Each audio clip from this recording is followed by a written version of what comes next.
Bro, అబ్బాయి Nikhil big boss rules గురించి serious అవుతున్నారు కదా, ఎట్లా కనిపిస్తుంది రూల్స్?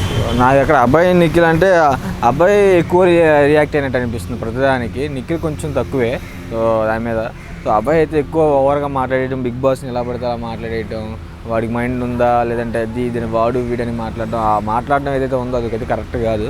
సో దానివల్ల తనైతే చాలా ఎఫెక్ట్ అయ్యాడని అనిపిస్తుంది. ఎందుకంటే రెడ్ కార్డ్ ఇచ్చి బయటకు పంపించే అంత దగ్గరికి కూడా వచ్చేసింది. అంటే గేట్ కూడా ఓపెన్ చేసి బయటికి వెళ్ళిపోవాలని చెప్పేసి ఇష్టం లేదా బయటికి వెళ్ళిపో అన్నట్టుగా ఇండైరెక్ట్గా చెప్పేసినట్టు అనిపించింది. సో అంత దాకా తెచ్చుకున్నాం, అక్కడ దాకా తెచ్చుకుని అంత మాట్లాడని తను పర్ఫెక్ట్గా ఆడుతున్నాడు, మంచిగా ఆడుతున్నాడు అనుకుంటే తను పర్ఫెక్ట్గా ఉండాలి. తను గేమ్లో పార్ట్, అది అంతా గేమ్లో ఒక పార్ట్ అని చెప్పేసి బిగ్ బాస్ హౌస్లో ఏదైనా జరగవచ్చు అని చెప్పేసి ఫస్ట్లో తనే ఒక మాట చెప్పాడు.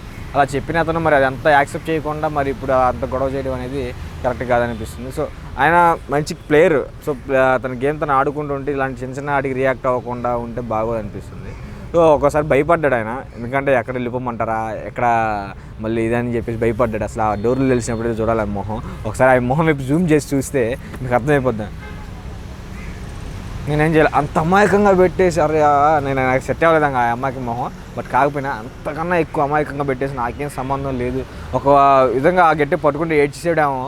అంత ఎమోషనల్ అంటే అంత లోపల దాచుకుని అంత భయపడినట్టుగా అనిపించింది నాకైతే ఆయన చూసిన ఆ ఫేస్ చూసి. ఎందుకంటే ఆయన కోపం మొహం ఎలా ఉంటుందో తెలుసు, కానీ జాలి మొహం కూడా మనకు తెలుస్తుంది కదా ఎలా ఉండదని. అంత జాలిగా పెట్టేసేపాటికి నాకు అనిపించింది ఏమో నేను ఏడ్ చేస్తాడేమో, భయపడిపోతాడని చెప్పేసి ఆ భయం అయితే కనిపించింది. బిగ్ బాస్ ఏమైనా అంటాడని చెప్పేసి ఆ భయం అయితే 100% కనిపించింది అందులో. సో నెక్స్ట్ కూడా వెళ్ళిపోయిన తర్వాత కూడా అలాగే మాట్లాడుతున్నాడు. అది ఒకటే కొంచెం అభయ్ నవీన్ గారు కొంచెం మాట్లాడుకుంటే బాగుండేది.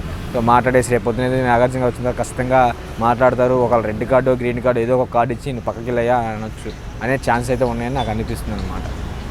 ఇంకో 2 వీక్స్ అయినా ఉంటాను అంటున్నారు. ఉంటాడు అతను. ఆ మాట అసలు తనైతే టాప్ 5 కంటెస్టెంట్. బాగా ఆడతాడు, అంటే బాగా అంటే రూమ్లో జెన్యున్గా ఉండే పర్సన్ ఏదైనా ఉంటే మొహం మీద మాట్లాడుకుంటాడు, ఏదంటే ఫేస్ టు ఫేస్ అనుకునే లెక్క ఉంటాడు అనమాట. సో అలా ఉండేవాళ్ళు చాలా తక్కువ కాబట్టి అలా తను ఉంటాడు. సో అలా ఉండటం వల్ల ఆయనకి ప్లస్సే. కానీ ఏదంటే ఒక సామెత ఉంటుంది అన్నమాట, తినంగా ఏదైనా అంటే వేపు తీయగా ఉంటుంది, అది వేరు. బట్ ఇది కాదు, సామెత రాలేదు. బట్ సామెత రాలేదని తిట్టుకోమాకండి. అదే అతిగా తింటే అమృతం కూడా విషయమే ఏదో సంథింగ్ ఉంటుంది, సామెత ఉంటుంది అనమాట.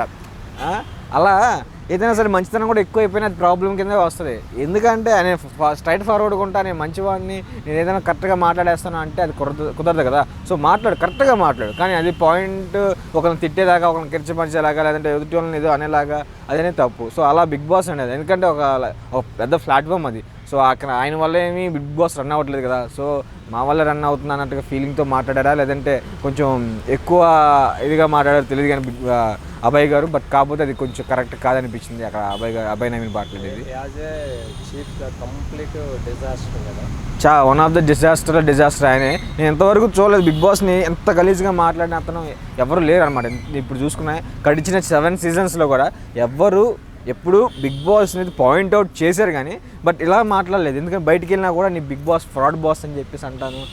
అదే ఇంకో మాటేదన్నారు ప్రేరణ, అదే ఇంటర్వ్యూలో కూడా అదే చెప్తాను. ఇక్కడ నువ్వు నా ఇది అయిపోయినా వీడియో అయిపోయినా సరే నేను అక్కడ చెప్తాను. సో ఇది కరెక్ట్ కాదని చెప్పేసి అనడం. అదే కాకుండా మళ్ళీ ప్రేరణకి ఇది బయాస్ బాసా సెల్ఫీస్ బయాస్ బాస్ అని సంథింగ్ అనేయటం. సో ఇదైతే కొంచెం కరెక్ట్ కాదనిపించింది నాకు. సో అక్కడ నాకు అసలు అయితే నచ్చలేదు.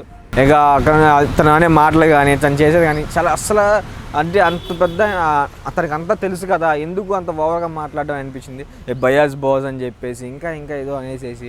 సో అక్కడ అన్నప్పుడు కూడా తర్వాత బిగ్ బాస్ ఒక వార్నింగ్ ఇచ్చారనమాట, నువ్వు ఇష్టమైతే ఉండండి, కష్టమైతే నేను బిగ్ బాస్ కన్నా మేము ఎక్కువ అని ఫీల్ అయిపోయారు, ఇప్పుడే వెళ్ళిపోవచ్చు అని గేట్లు తీసినప్పుడు. సో అది చెప్పేసిన తర్వాత ఇక్కడ సోనియా కూడా ఒక మాట అంటుంది, నువ్వు వెళ్ళి చెప్పరా సారీ అంటే నీకు వచ్చి అది అర్థం చేసుకొని మనందరం ఒకసారి సారీ చెప్తామని సారీ చెప్పేశారు. సారీ చెప్పి లోపలికి వచ్చిన తర్వాత కూడా ఆ నోరుకి కొంచెం కంట్రోల్గా పెట్టుకుని మాట్లాడుంటే బాగుండు. అర్థమవుతుంది కదా తన్నే అన్నారు, తన్నే పాయింట్అవుట్ చేశారని చెప్పేసి. వీళ్ళందరూ ఏదో జోక్ వేసుకుంటున్నారు, నేనే అయిపోతే తప్ప అని చెప్పేసి నేను తగ్గేదిలే అన్నట్టుగా ఉండి అతను ఇంకొంచెం అంటే అభయ్ నవీన్ గారు ఇంకొంచెం ఎక్కువ మాట్లాడేసి, బిగ్ బాస్ గారు మేమే జోక్లో వేద్దంటే నేను జోక్గా వేసా, మీరు అనుకుంటే నేను అంటే కన్స్ట్రక్షన్ రూమ్ మాట్లాడండి, పిలిపించండి, మనం మాట్లాడుకొని మిమ్మల్ని ఫీల్ అవుతున్నారంటే మేము ఇంకా జోక్ చేయను సో నేను అలా అన్నాను, ఇదంతా జోక్గా అంటున్నానని చెప్పేసి అలా కవర్ చేయడానికి చూసి అది కూడా కొంచెం ఎక్కువగానే మాట్లాడేసి మళ్ళీ తను హట్ చేసే విధంగా మాట్లాడుతున్నాడు అని చెప్పేసి నాకు అనిపిస్తుంది. ఎందుకంటే బిగ్ బాస్ అనేది కొంచెం పెద్ద ప్లాట్ఫామ్ కాబట్టి మనం వాడికి వెళ్ళినప్పుడు ఒక కంట్రోలింగ్గా మాట్లాడడం అనేది మెయిన్ ఇంపార్టెంట్. అది అక్కడ మాట్లాడాలి కూడా, ఎందుకంటే అది పెద్ద ఒక 1,00,000 మంది చూస్తూ ఉంటారు, వాళ్ళని కించపరుచుకునేలాగా వాళ్ళు చేసుకోరు కదా బిగ్ బాస్ అనేది. సో వాళ్ళని తక్కువ చేసి మాట్లాడడం, ఆయన ఎలా పడితే అలా మాట్లాడడం అది కరెక్ట్ కాదు అనిపిస్తుంది. ఎందుకంటే నేను డబ్బులు పెట్టే వాళ్ళు కూడా ఫ్రీగా ఏం చేయట్లేదు, వాళ్ళకి వెళ్ళి డబ్బులు ఇస్తున్నారు, తింటారు, ఫుడ్ ఇస్తున్నారు అని చేస్తున్నారు. బిగ్ బాస్ అనేది ఒక పార్ట్ ఆఫ్ గేమ్. అది గేమ్ అది ఇచ్చిన టైం వరకు మనం ఎలిమినేట్ అయ్యే వరకు ఆడతానే ఉండాలి, ఏమి ఇచ్చినా ఏ టాస్క్ ఇచ్చినా తీసుకోవాలి.